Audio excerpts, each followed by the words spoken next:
బతుకు నోసుకున్నది. అందుకనే పసుపు పారాని పూసుకున్నది. వెళుతున్నా చివరిసారి కల్లార చూసుకో. బతికున్నా ఇక ఏ బంధం కాదని అనుకో. పువ్వులు అల్లిన కారులోనా నవ్వులు తీస్తున్న ఊరికేనా.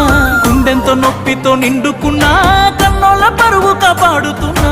నిన్ను పొందే అదృష్టం లేదురా, వచ్చే జన్మకైనా నీదానైపోతారా. బాగుండాలమ్మా నువ్వు ఎవరితో ఉన్నా, ఈ బాధే చాలమ్మా బ్రతికేస్తా ఈ జన్మ. బాగుండాలమ్మా నువ్వు ఎవరితో